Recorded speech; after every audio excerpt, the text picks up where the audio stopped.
From Rule 62 Studios in Bossier City, Louisiana, this is The Grouch and the Brainstorm.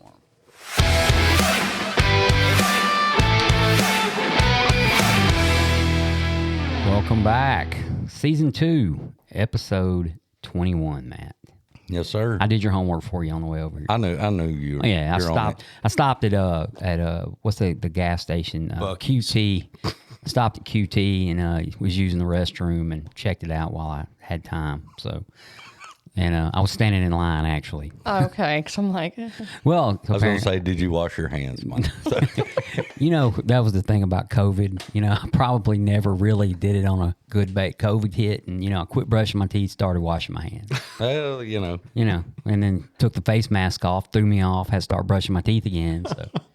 I feel the hygiene thing going now. So no, actually, public restrooms between here and Dallas are actually not very bad. There's one gas station I'm not going to mention, but anyway, you might not end up there. The opposite is said of between Bossier and Leesville. If anybody's interested, that's a bad run right there. I am Mike, and I'm joined here today with Matt. What's happening? And Jill. hey guys. Chris. What's happening? And Cal. Yo. And Chris and Cal, welcome, guys. Glad to have you on the show. Always glad to have you on the show. Absolutely. So before we get rolling, we're gonna I got to remind everybody we do have the website grouchandbrainstorm.com. I try to update it daily.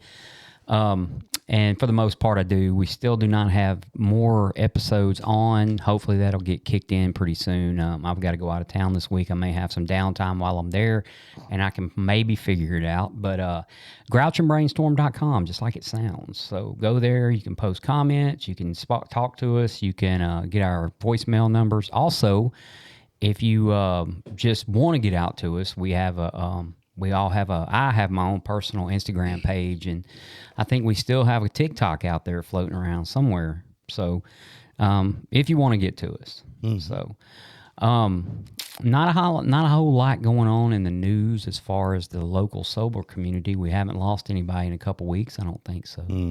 So I always like to cover that if we have. But so Matt picked the topic today. Yeah. Yeah, it's very unusual that Matt picks the topic. Been doing this 10 years. This is the first time I've ever done anything proactive on this show, So yeah, we haven't been doing this 10 years. Well, I mean, Close, huh? we alcoholics always round up. Hey, if I can interject, we did lose somebody in about a week ago. Who did we lose? Mike Schenkel. We mentioned that on the show. Oh, did you? Yeah. We mentioned, actually, we lost Mike and a counselor out at Brentwood named James, who was pivotal in my recovery back whenever I first got sober. And is this the guy we were talking about? Yeah, he passed away of cancer. Yeah. Yeah, he was, and I never saw him after I got sober. It was one of those, I'm going to go back one day when I have 10 years and thank him. And, and of course, maybe you might want to go ahead and do that to anybody out there that you've got that you want to, because I'll never have that chance, Yeah. But so we did. We lost a couple of folks a few weeks ago, and man, we're gonna miss them. So Matt, tell us a little bit about this subject you've been pondering on. Yeah. So I mean, life is life, and we get in recovery, and I think we think that I'm talking to a sponsee this morning on the way over here, and I think we have this idea of we get clean and we get sober, and then there's this red carpet laid out, and life doesn't happen anymore. It's just all this fairy tale stuff, and excuse me, and it is that couldn't be further from the truth. And the trick in this whole game of sobriety is the ups and downs, and learning to deal with those ups and downs, and how we look at them, how our attitude is toward them, and that makes the difference in what I see in people that do great in recovery. Not that they're not hard times or trying times or even the good times, but that our attitude and how we approach them, and at the end of the day, being grateful for things, even the learning. I call them learning because bad's not really. I just don't like that word. I don't like bad because I feel like there's lessons to be learned and stuff. So if you learn something from it, it wasn't bad. We've all kind of had a lot going on lately in life, and we hadn't really done kind of an updated, and of course what everybody's wanting to share, and not share is fine. But I had so I'll just kind of start it off. But we had a guy on Instagram that listens to the show in California. His name is Lee, and we talk back and forth a little bit. And he's listens to the podcast, and we got on the topic of about a month ago. So I met a lady. Her name's Lacey. We're hoping to have her on here pretty soon. As a matter of fact, she just celebrated 6 years last week.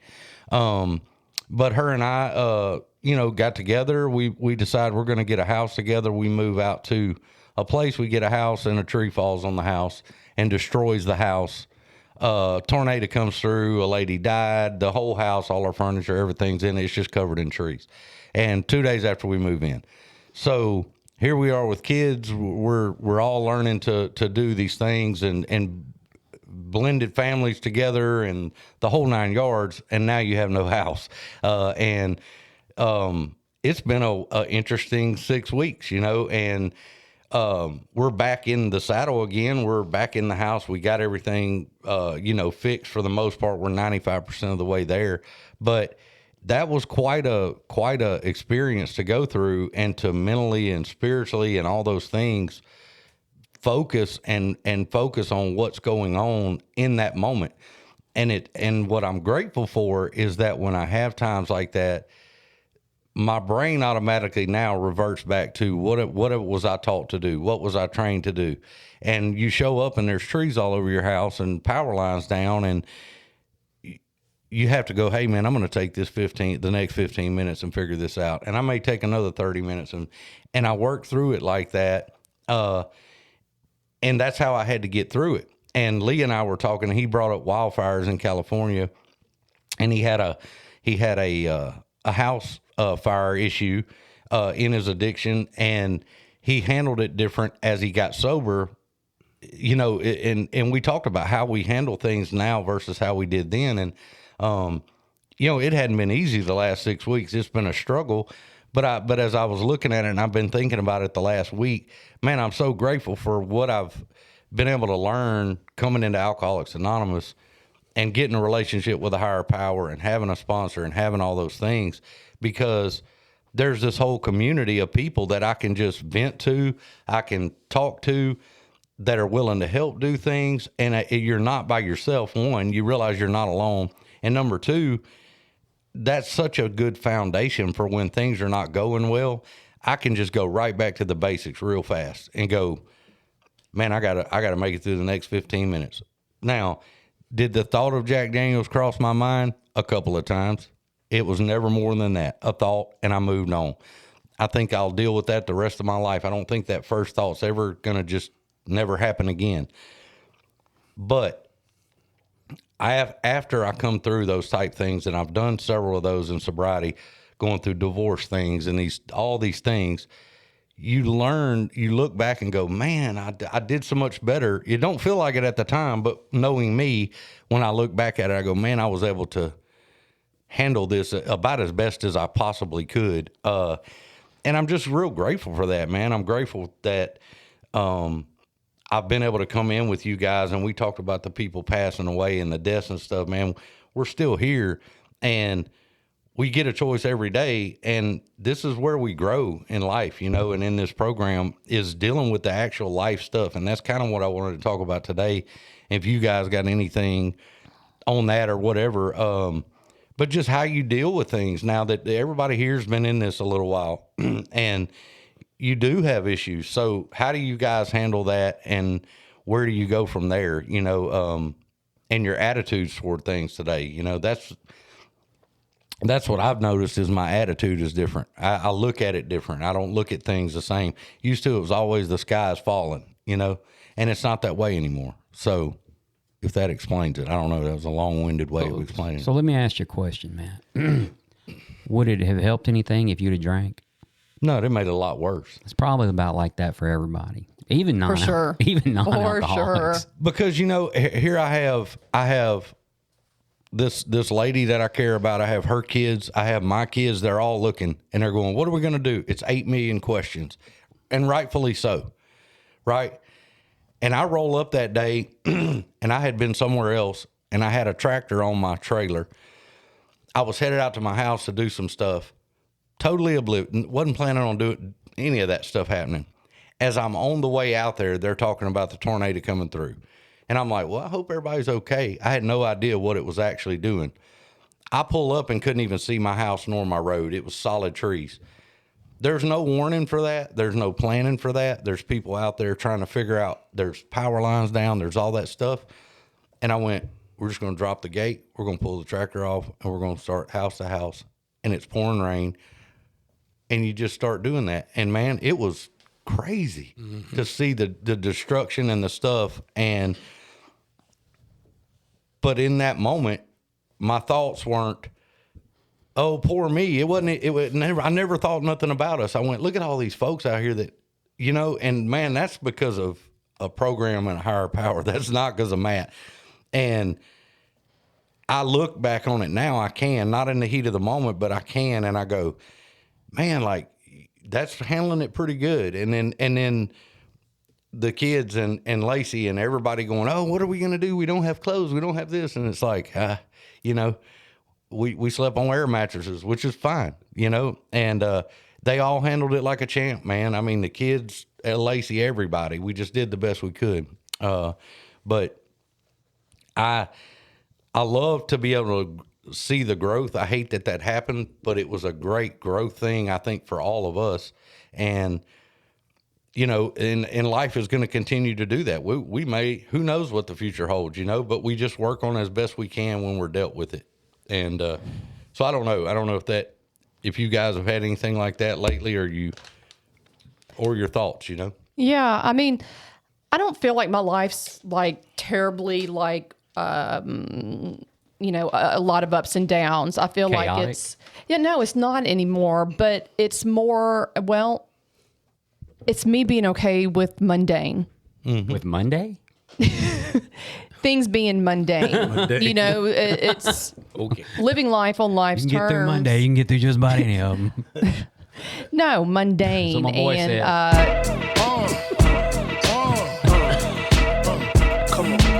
Sorry, Jill. I had to break the monotony of it. Mike's in trouble. But yes, the monotony. And, it's just, I've been praying a lot for joy. And not that I don't have it. And I think that's why I've been, working on my farm as much as I can. My dad and I are clearing out the property, getting ready to put, fence in so we can get donkeys and goats out here. And I'm really excited about Full-blown that. farm, man. Yeah, that's the point. Yeah. That's the point. And so, it's nice. I like peace. I need peace. And, my life used to be quite chaotic. And it's like, not that it doesn't have the potential to be. I mean, I've been to the ER twice in 3 months, due to Chainsaw Injuries. I don't. injuries and on the farm. And, well, you know what? I get it stitched up and I'm back out there and it just is what it is. It isn't a reason for me to go get drunk or go do anything, but other than just keep on going, keep rolling with it. Yeah. That's all I can do. I mean, like to me, life right now is I suit up, I show up, I go to work, I save a little money and work out here and go to a meeting and just do the best I can. Mm-hmm. And it's funny to me.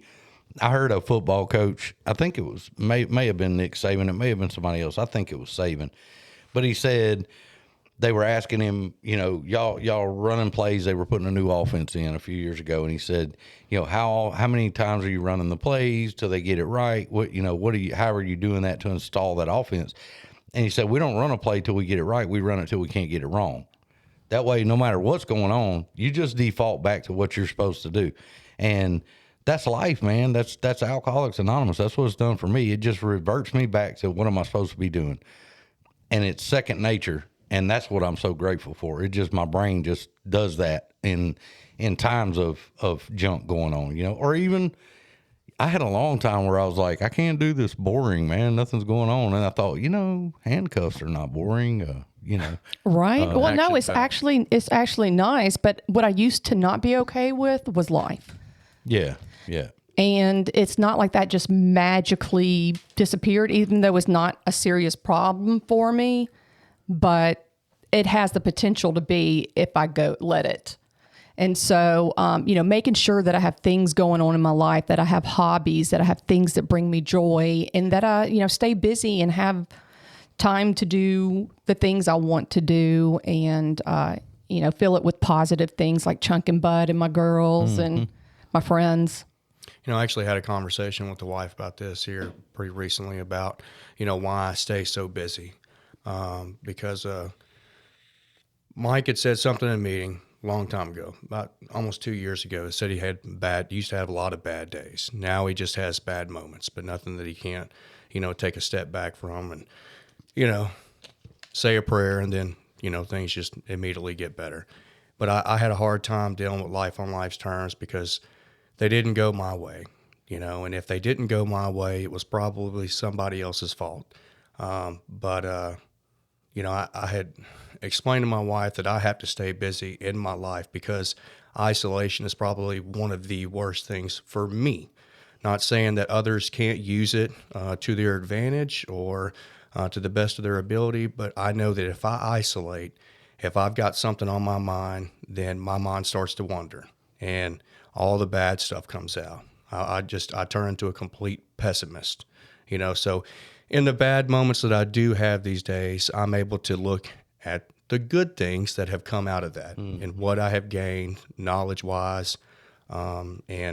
But I do that by going to meetings and listen to other people's experiences and understanding how they got through it and understand, what there's to still be grateful for. And one of the biggest things right off the top is I didn't have to have a drink today, whereas that was my go-to for every bad thing that ever happened to me. So, yeah, I was listening to a FBI profiler last night. And they were talking about a case that happened, 10 years ago. And the episode may have been 2 or 3 years old, so it could have been 15 years ago when this happened. But they were talking about this guy that his biggest thing that they noticed was the isolation. And apparently the longer you stay isolated, the worse you get. So, I can totally see that.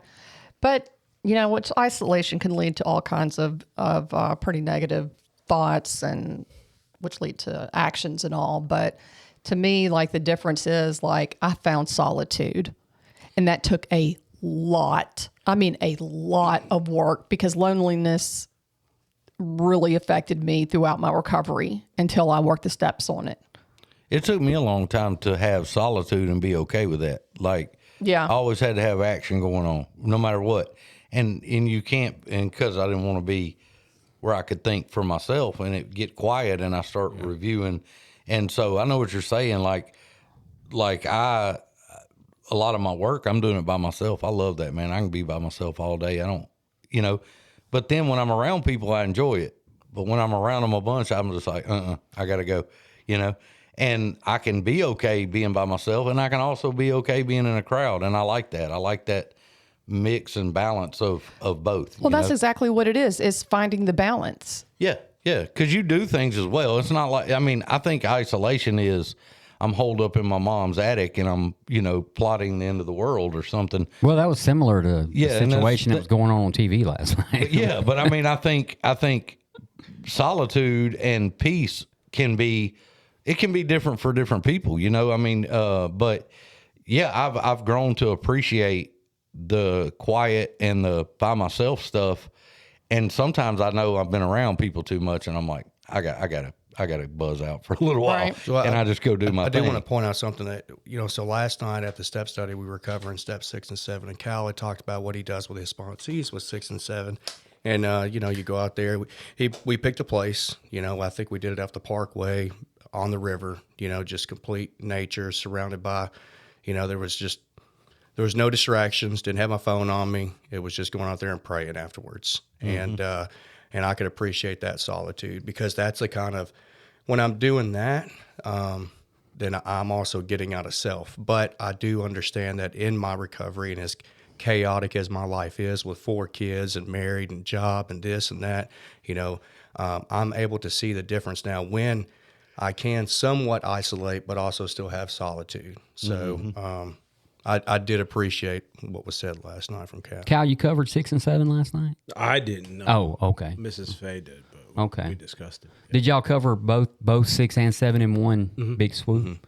Yeah. I wonder if she went out of the 12 and 12 or big book or both. You get a little bit of both. You know, so what I usually do is I do every step with my guys straight out of the book until we get to 6. And then at 6, I bump over to the 12 and 12 because there's a lot of data, you know. And if you look at, you know, that if you look at that step in the book, right, there's just 2 paragraphs, you know. Right. And 6 and 7 kind of break it down. And so a lot of times I do like to have my guys, we just read out of the 12 and 12. And plus, I don't want to slow that momentum down. You know, we've been going and reading and getting through some stuff. And then, boom, you hit 6 and 7. And like, yeah, we just actually 6, 7, 8, and 9, I think, are all on the same page. And I may be mistaken, but I think they are all on the same page. So that's, yeah, okay. So Miss Faye did it and did a good job. Well, So, Cal, tell us a little bit about your experience in what we've been talking about. Well, what's up, guys? Hey. First and foremost, when I'm in meetings, and especially ones that I appreciate people saying shit, you know, I sit down and I write stuff out so I can contribute, which is what I did just now. And what you're getting at in a nutshell is just dealing with life and sobriety, right? And I think for a lot of us, physical sobriety is a must. It's imperative. But when it gets down to the thick of things, we need to also be mindful of how to be mentally and emotionally sober as well. And I think the only way you do that is by surrounding yourself with people of like attainments. And that is, i.e., the meeting. You know, it's the only place that you're going to find that support system, people who understand what you're going through at this present time, especially in the beginning. So what I wrote down, like the first stage of sobriety is often the most physically demanding. It really is, because now I'm getting to a point where that I have to detox from those substances that had major control over my life. every cell in your body. Everything. They dictated everything that I did. When I come to understanding that I have to go through that and figure out a way around it, that's the first stage. The second stage is a never-ending stage. That's tackling those mental challenges and those emotional things that we're going to constantly go through. And I think all of you guys kind of alluded to it and touched on it, is the biggest part of that is identifying, you know, the difference between being alone and being lonely. When I first started out in this program, I always felt like I was alone. But when I realized that I had to gain an understanding of a power greater than myself, I realized I was never alone. I just thought that. Now, there's lonely times, which you have to get comfortable with. Over time, I've gotten comfortable with being by myself, doing things by myself, and just enjoying life and being mindful, like we discussed, 6 and 7. Just taking a step back and just being grateful for the little things, man. It's really that simple. You know, so another thing that has helped me out through living life sober is establishing a good support system. And that support system may not come from home. Yeah. Most oftentimes it doesn't, because they don't understand. They've tried for years to figure out how to get you to stop drinking or doing drugs, and they didn't have the clue. So my support system had to come from something that I knew best, which is going to those meetings and surrounding myself with people like you guys. You know, sometimes it's hard. I wrote down battling addiction is hard when surrounded by family members who constantly discriminate or trigger you. You have to learn how to be a sounding board, but also establish boundaries. You have to learn how to feel. You have to learn how to experience things. Throughout life, I had to realize that there are going to be catastrophic events. How do we cope with that? One in particular, death. All right, so I have to know how to sit back and take my time, deal with things. I have to understand that it's okay to feel. It's okay to go through certain things. I have to be mindful of those triggering situations that surround me that I can't control. I have to not isolate what you guys discussed. I have to talk to somebody. Those are the tools that we have in the kit bag, which Matt discussed. You know, I have to continue my treatment program. That for us is going to a meeting at a minimum 3 to 4 times a week. Yeah. Those are the things that sustain me, you know, and I think it sustains all of us.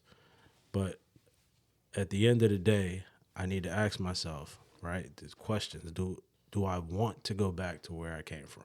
No.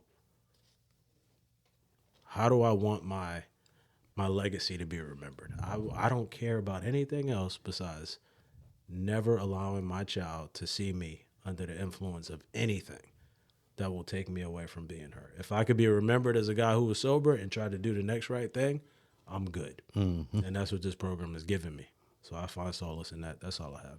Man, you Cal, you touched on one, just stopping and taking a look at the situation, and then gratitude. You know, those two things right there alone. You know, Matt, I heard a lot of gratitude in what you said, and you talked about a disaster, like a natural disaster. You know, like there's nothing.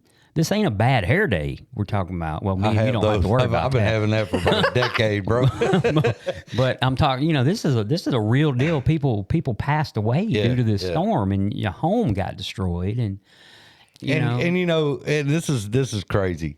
So I meet, you know, look back up a little bit here, and it's funny how when you put, and this also goes back to your faith. And you trusting in a higher power to do things, and that we don't control them anymore. And, you know, I went through a divorce. That was a tough deal. Did that, got through all that. You know, kind of tried to date and do some things. And there were some people that I thought, hey, this might be my when you person. say do some things. Well, it's a family show. Date and do some things. Well, you know, I thought that I'm gonna control experimenting out there, man. Well, you know, no, that was in the 90s. That was in the late 90s. There was a lot of experimenting. I ain't gonna get into grunge that. Era. But you know, you go through life and you go, hey, you know, I'd like to do different things. I'd like to, you know, meet somebody else. I'd like to have a relationship with somebody, you know, all these things that we like to do. And when Matt tries to control that, it doesn't work out real well, you know? And so I kind of was at a point last year, and I went, you know what? if the relationship thing isn't going to happen, there's a whole bunch of fish needed catching. My kids need raising. Jill and I talked about this on the phone late one night several times. And it's accepting that I don't get to control the way those things go. But I have to be okay with the way it is without what I'm trying to. And there's lots of other things out there to do. Well, I remember sitting in my chair and just doing my prayer and my stuff that I do. And I said, you know what? I'm not worried about it, man. I'm going to go out here, do my job, do what I'm supposed to do, hang out with my kids, catch some fish. Life's good. Like I'm so much better than I was 6 years ago. Like I'm not even the same guy. And then when I give that up and I go, I'm done, whatever happens, happens, then I meet somebody. And it was an instant, and it was the funniest, quirkiest, strangest thing on planet Earth. And then we decide, as things progress and move along, that we're going to move in together, and then a storm destroys our house, you know? And it was very interesting to see how we handled that, her and I, with everything going on. It's like, this is life, you know? And when I tell you to have, between her and I, 5 kids and 2 adults in a 1-bedroom apartment on 3 air mattresses for 6 weeks, and trying to go to work and trying to do all the things that we have to do. And I don't think I heard one person complain one time. You know what's awesome? I think it's also the perspective, which I want to, mention real quick, is that, before in our drinking days, that would have been just lights out, shut down, the end of the world, and complete chaos. And of course, your children are watching this. So you're giving them, this is how you cope with things. Yeah. This is how you problem solve, and this is what you do. You drink. Yeah. Even adult children, by the way. Yeah, sure. Absolutely. Sure. And I think what's really awesome, all you guys that have children, is that you're doing it totally different now. And they're seeing, good problem solving and coping skills being used. And, you guys are mirroring great, behavior for them to have as, when they grow up. I mean, they watch everything we do. It was down to it was getting so stressful as far as that wearing on, and you don't know when your house is going to be ready. It's Yeah. every day is a different day. And you just do what you have to do. And I mean, coming home with all those people in that little bitty house and they're bouncing off the walls and it's 100 degrees and it's summer. And you know, you go, hey, load up. We're going to Waffle House. We just go to Waffle House, man. Like, get it out. We're in there acting a fool and having a good time. And you just do little things to keep life moving along. And, yeah, I hadn't really wanted to talk about it up until the last week or so, once we sort of got through it. But it, you know, it gives you a chance to see how your kids react to things too. On the second note of that is like, cause they're all asking you questions and they're watching, and I know y'all have kids, and it's like, you know, they're watching. They may not say anything, or they may, but you know, they're watching how you react. They're watching your daggum facial expression. So you can't even make a face, you know, and, man, that's tough. That can be tough, you know? Well, So- and you also, I mean, we do all this with an attitude of gratitude. We can look at all the good things that come out of this, which I also think is quite amazing. Did we do that before? I can't even think, like, back then, anything I was grateful for.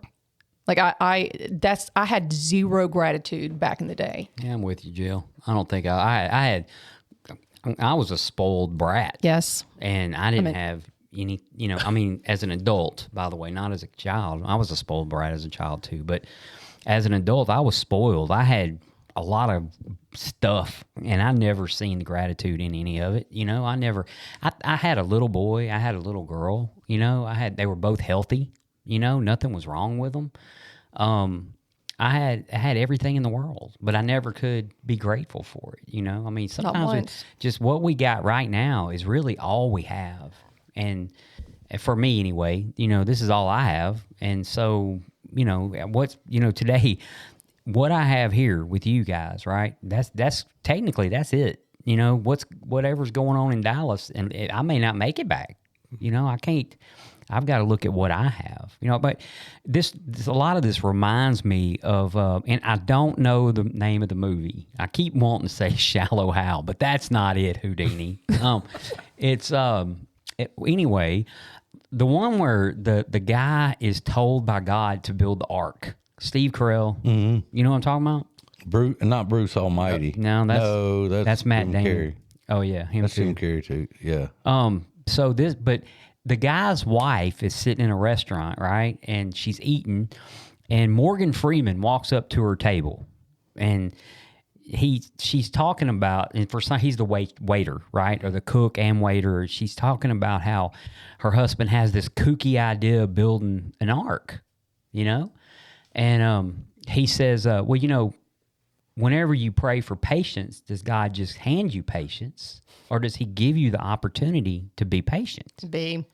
Or, you know, so and whenever you pray for your family to be closer together, does God just, boom, make your family closer together, or does he throw the opportunities in there for you to become closer together, which ultimately I think building the ark in this movie brought the family closer together. And so that makes me think about a lot of the stuff we've talked about here, you know, because, you know, that storm right there, you literally weathered a storm with your new partner, you know, and so who knows, you know, that might be the benchmark. You know, we can handle this, we can handle just about anything. But I can't forget about that action put behind it. Right. You know, not just praying for it, but what comes in after that.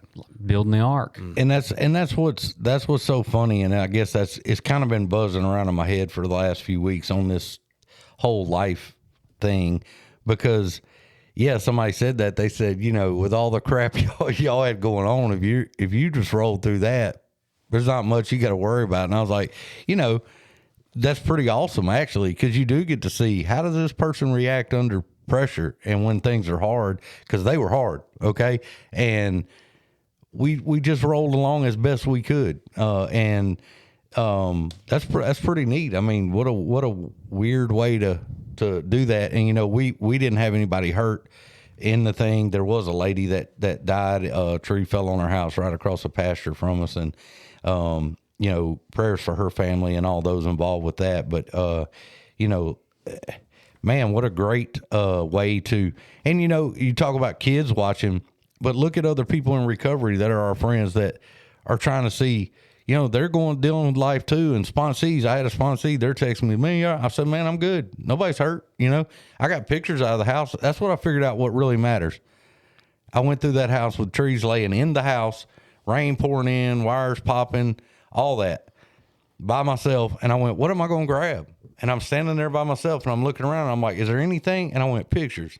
That's all. The rest of it don't matter. You can replace it. Every bit of that stuff's replaceable. And so I just left there with pictures, you know, and we were able to salvage some stuff, but that's when your brain starts to go, what truly, truly matters? And it's pictures of your kids and pictures of things that people, you know, it just lets you reevaluate and reboot some stuff. I'm going to put all that in the cloud, Matt. You know, I'm just saying. Well, we had them 2024. Well, grab the fax machine. I still got a flip phone, so you know. Hey. Well, you know, the government's not going to confiscate a flip phone, brother. Trust me, you can't got nothing on it.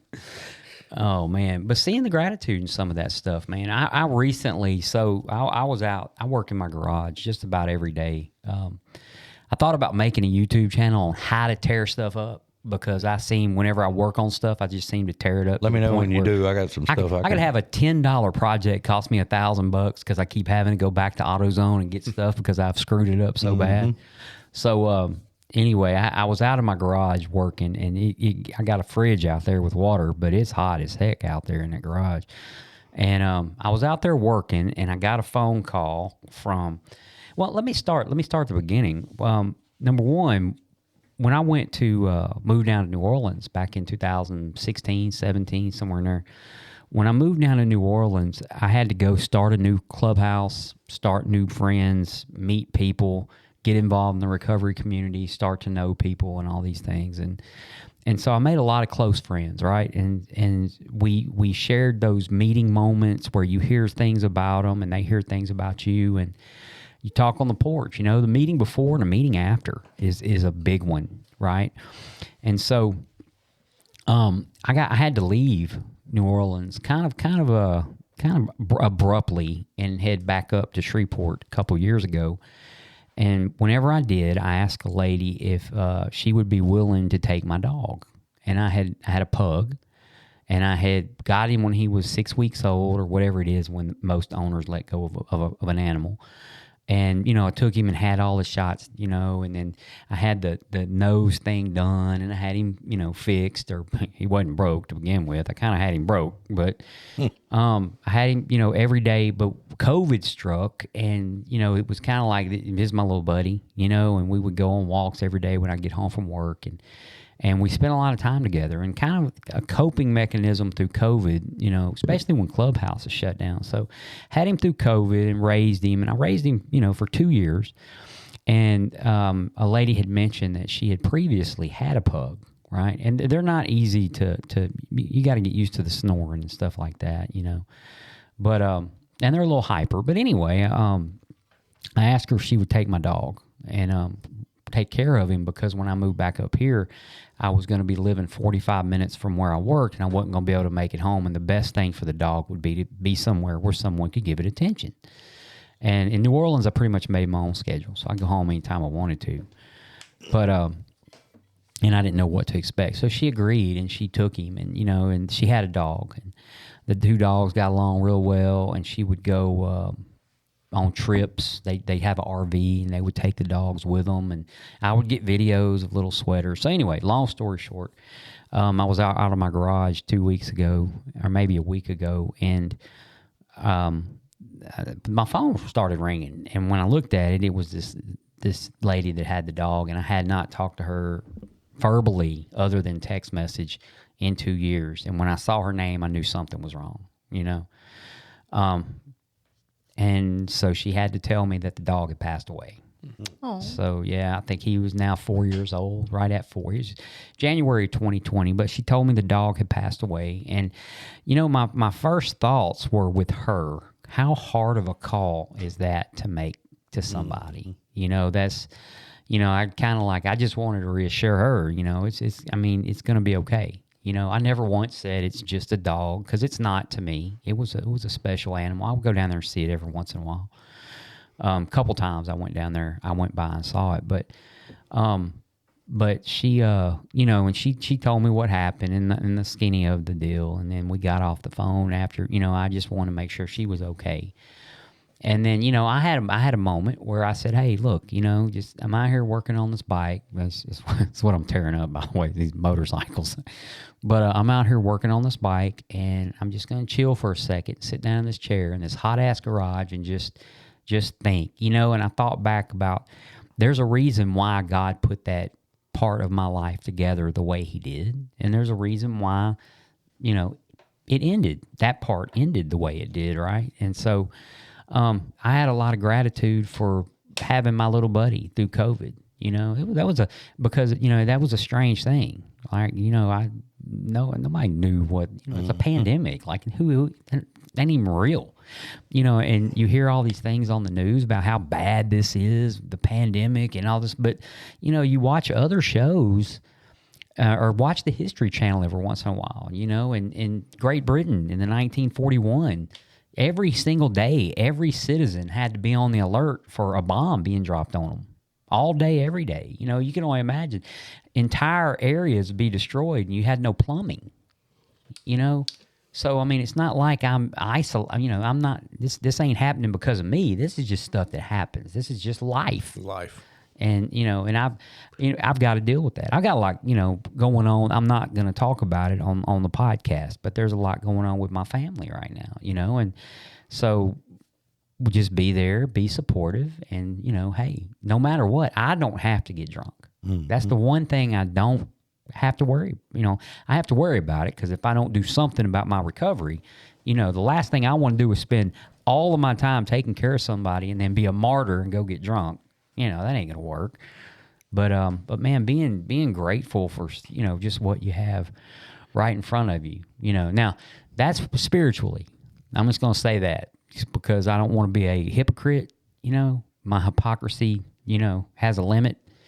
Because when it comes to material stuff, I sometimes just can't be happy with something, and I got to run out and get something bigger and better or whatever it is. And I'm working on that, But baby steps. But what's right in front of us is what we have.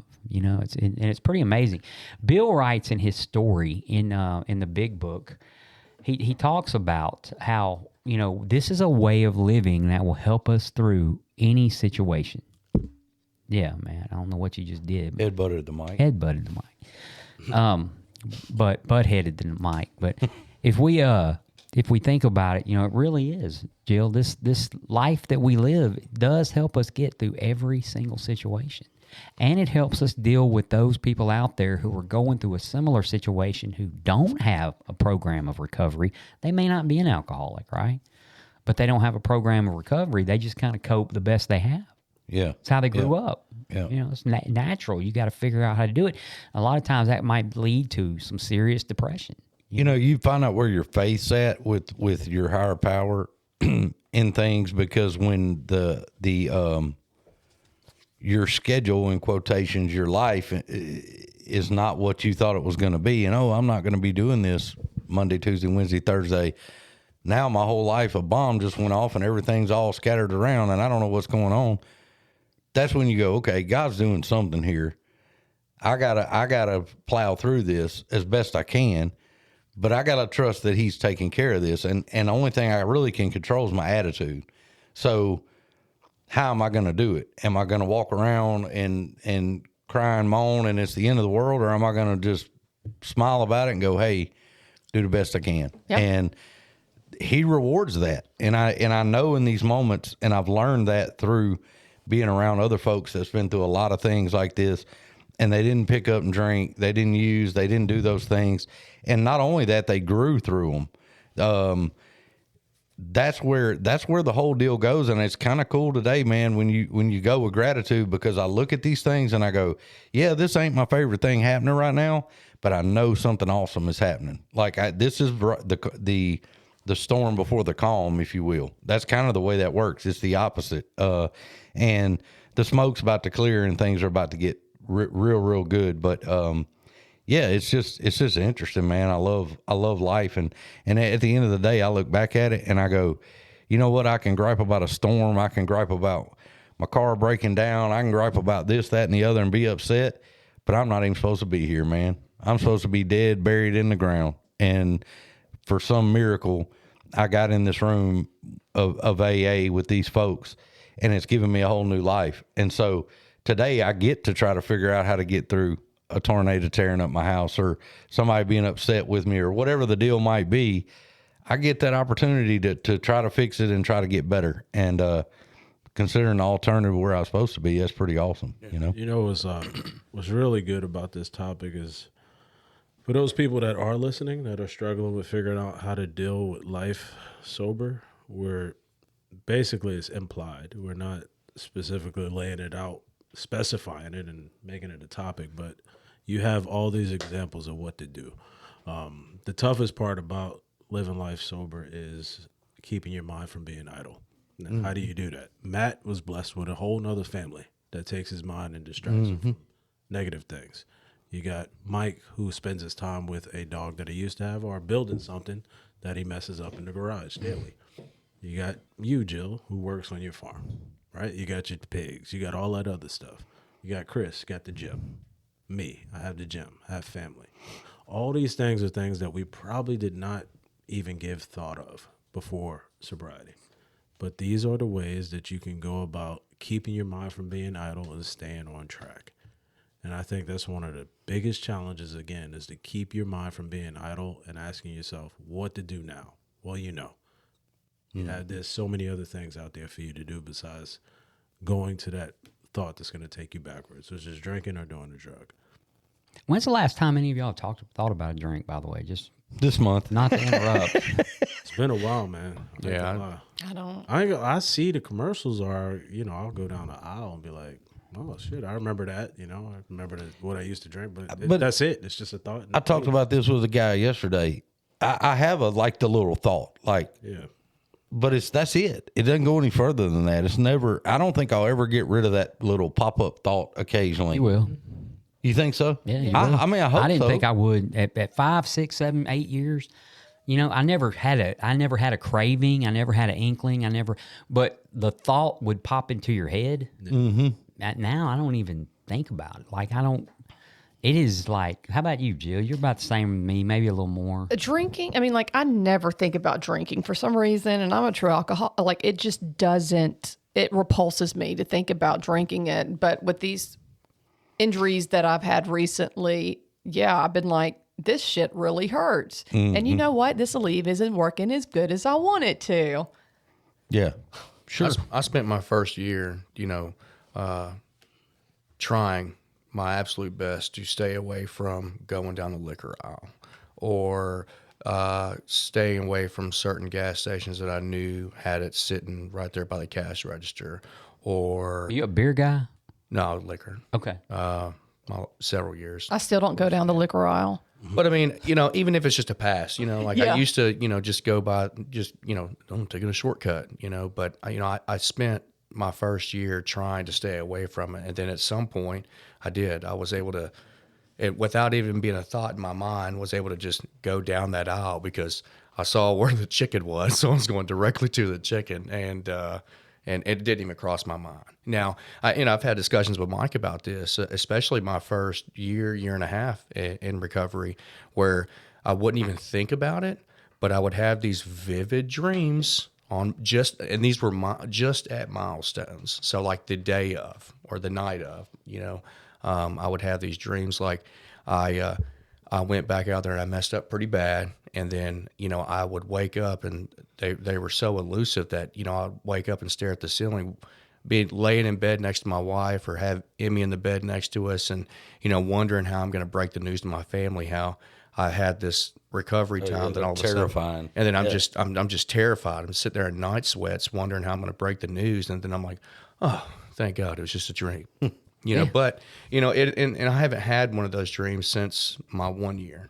I have them still. What? But I do have them all the time. But I haven't actually thought of a drink other than it just being mentioned in meetings. I mean, it's not even going back and reminiscing on the good times. Because one thing that I learned in the beginning, and this was going through the steps with Cal, was, I always would remember the good times that I had, but I didn't want to look at any of the bad moments that happened during that. And so whenever you're able to look at that and you're like, oh shit, okay, well, yeah, that was way worse. You know, Yeah. I had far worse times than I did have good times. So Yeah, I think I have the thought, but it's literally that little, and I don't have it often. Yeah. And I can tell when I'm having that, it's usually I'm extremely stressed. I'm tired, those type things. And I've learned to go, hey man, make a sandwich, dude.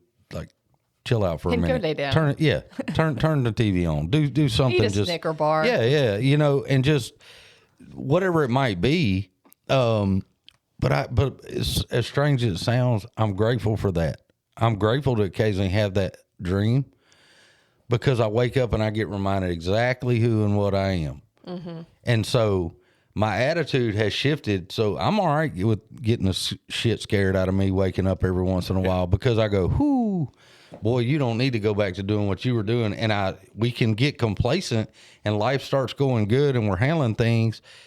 And I hear folks, and that again, sitting in meetings, and I hear folks that get 6-7 years and they go back out and then they come back in, and that's what happens. You know, we get complacent and we maybe that wasn't as big a problem as I thought it was. You know, maybe I can do this or that, and I don't ever want to get to that place. And so I guess that sounds weird, but I'm just telling the truth that I don't mind having that thought because it's all systems are go. Then I'm like, buddy, what you got going that's on a here? lot more, you know, like we were talking about, surrounding yourself with those like-and people. And, you know, that is in the rooms of Alcoholics Anonymous. So whenever you're able to hear those stories, whether those be newcomers or, you know, people that had long terms of sobriety and then went back out, you know, you're able to reflect on how you were when you did the same exact thing. Sure. So sure. I need those moments in my life to remember where I came from and remember that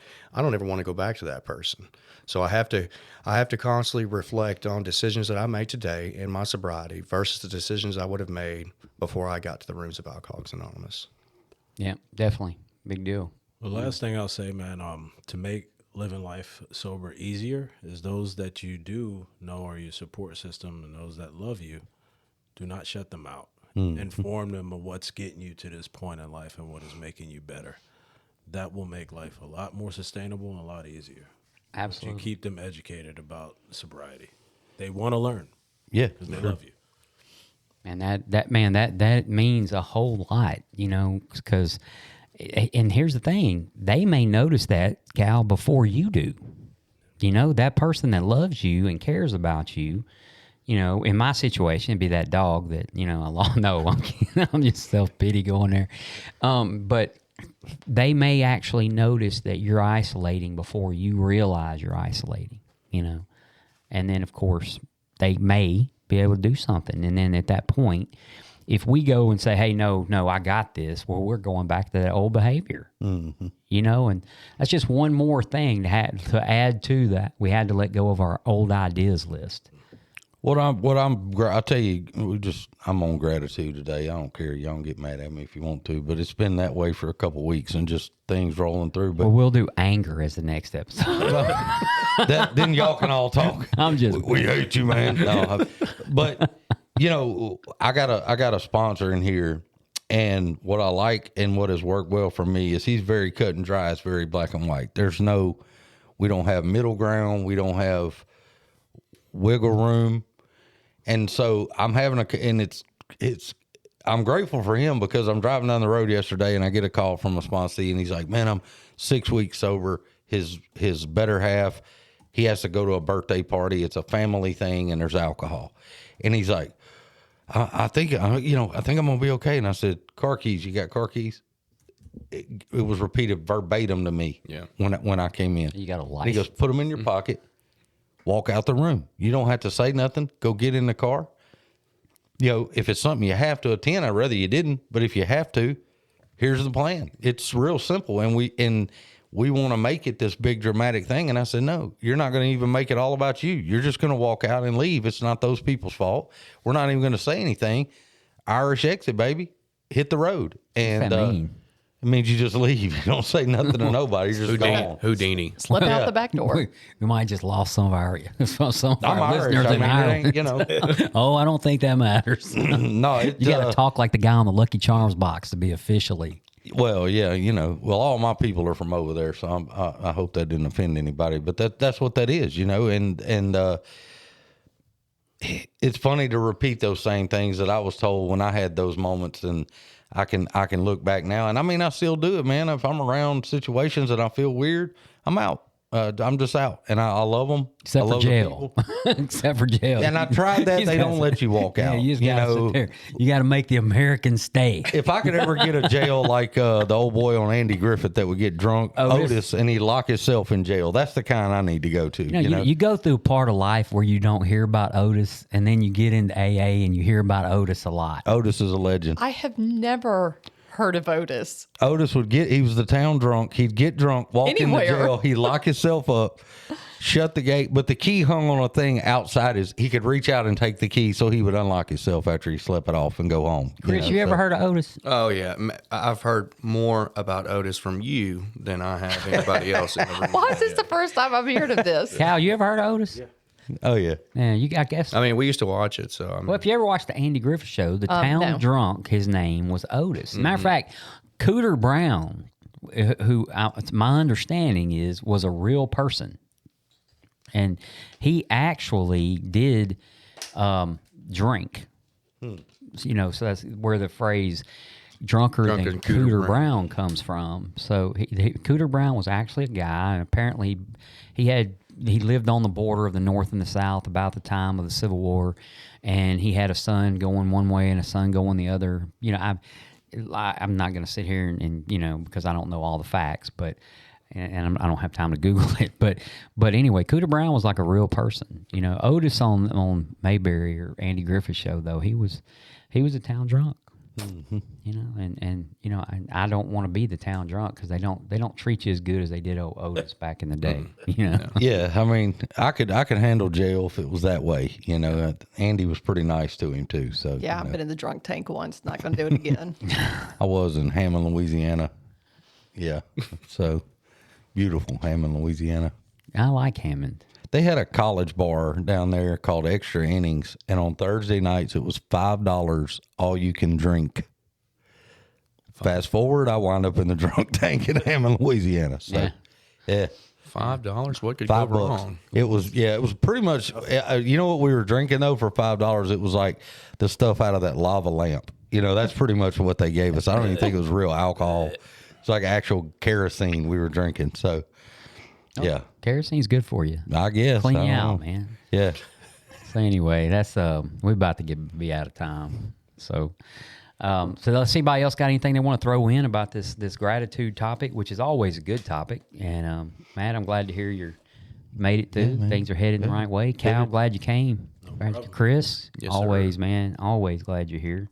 Jill, Jill. we're glad you're here too. Hey, thanks. Chris, Jill, At your house. Jill, Jill lives here.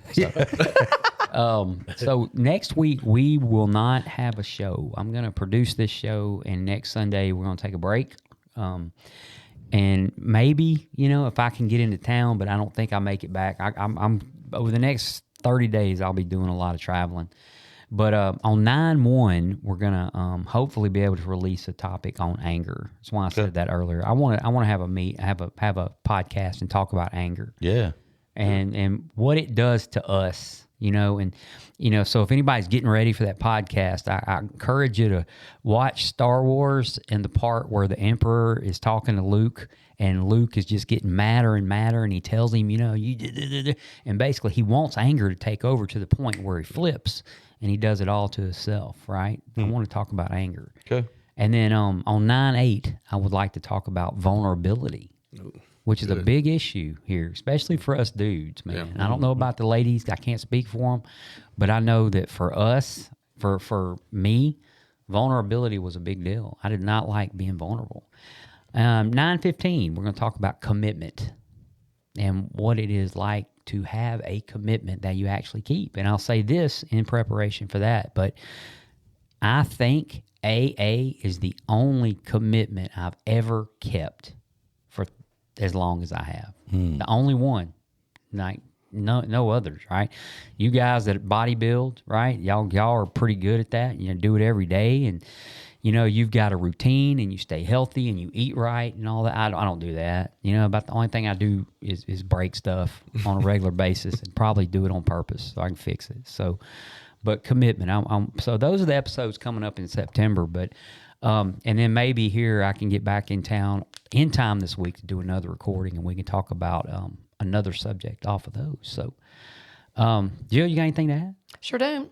You don't or do? What was that? Do not. Was it sure don't? Are you from Canada? Well, no. G'day, mate. That's, yeah. Man, your Canadian accent's almost as bad as your Irish. Thanks, man. Thanks. I've been practicing. Oh God! I do want to cover some stats because we have another country on this thing, and I have forgotten already who it is, but it is India. So we can add India to the list of countries that our audience comes from. So that's pretty cool. India is the latest. You know, it was the Philippines, now it's India. Spotify still gets 59.4% of our listeners, and Apple Podcasts gets 27.2%. Castbox, which I still have no idea what it is, gets 7.4%, and Other is 5.9%, and I don't even know what Other is. I got to see if Matt's episode has moved up in the rankings. It's probably the lowest one of all time. I hope it's the lowest I wish one we of could all get time. some of our listeners just to go back and listen to Matt so we could get it up there, right? I really... 3 listens, me once, Miss Faye twice. That's what I know. She told me twice, so we know we have 3. And I didn't listen very long. So Dickie T still has the bonus episode that has the most listens, right? Really? Yeah. Dickie T has 120. Wow. Jill right behind her with 103, and then LaDon with 98, and then oh man, Bobby E with 84, Terry P with 83, and Matt, you still have 2. Hell yeah. No, I'm proud to have that, baby. I'll take it. somehow they took one out. They regretted. Overall, we have been played 5,577 times in real life and on here. And I'm responsible for 2 of those. 61 people have listened to our podcast in the last 7 days.